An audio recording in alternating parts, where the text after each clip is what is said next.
மதுரையில் ஆன்லைன் மோசடியில் இருந்து தப்பிய டயர் விற்பனையாளர் வியாபாரிகள் கவனமாக இருக்க வேண்டும் என்று எச்சரிக்கை விடுத்துள்ளார்.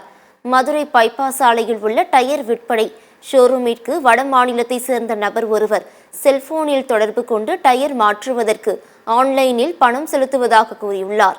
சுதாரித்துக் கொண்ட கடை ஊழியர் வங்கிக் கணக்கு இணைக்கப்படாத QR கோடு ஒன்றை அந்த நபருக்கு அனுப்பினார். டயர் கட்டணம் 15,200 ரூபாயாக உள்ள நிலையில் அந்த நபர் 20,200 ரூபாய் பணம் அனுப்பியதாக செல்போனுக்கு குறுஞ்செய்தி வந்துள்ளது. இதைத் தொடர்ந்து அந்த நபர் டயர் விற்பனையாளரை தொடர்பு கொண்டு கூடுதலாக 5,000 ரூபாய் பணம் அனுப்பிவிட்டதாகவும் அதை தனது கணக்கிற்கு திரும்ப அனுப்புமாறும் கேட்டுக்கொண்டுள்ளார்.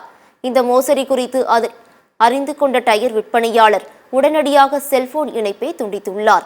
இதுபோன்ற இணைய வழி மோசடிகள் குறித்து 1930 என்ற எண் மூலம் சைபர் குற்றப்பிரிவு காவல்துறைக்கு வியாபாரிகள் புகார் தெரிவிக்கலாம் என காவல்துறை சார்பாக தெரிவிக்கப்பட்டுள்ளது.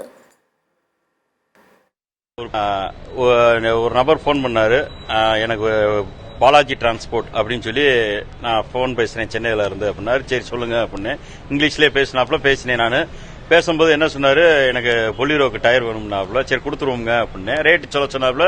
எல்லாமே அவன் தமிழ் பேச தெரியல அவனுக்கு. அரைகுறை இங்கிலீஷ்ல பேசினேன். நானும் இங்கிலீஷ்லேயே பேசினேன். எல்லா விஷயத்தையுமே பேசிட்டு எவ்வளோன்னு சொன்னா நான் டோட்டல் வேல்யூ 15,200 ரூபா அப்படின்னு சொன்னேன். ஓகே உங்க ஜிபே அல்லது போன்பே நம்பர் சொல்லுங்க எனக்கு அப்படின்னு சொன்ன உடனே நான் அப்பயே சுதாரிச்சிட்டேன். இல்ல நீங்க எனக்கு அக்கௌண்ட்ல போடுங்க அப்படின்னா சொன்னோன்னே இல்ல எனக்கு ஜிபே அல்லது போன்பே இல்ல QR ஏதாவது அனுப்புங்க அப்படின்னா தமிழ்நாடுக்குள்ள மிகப்பெரிய ஸ்கேம் நடந்துகிட்டு இருக்கு. யாரு எந்த வியாபாரிகளும் ஏமாறாதீங்க. மெயினா ஏமாறாத அளவுக்கு நீங்க பண்ணிட்டீங்கன்னா நல்லா சிறப்பா இருக்கும்.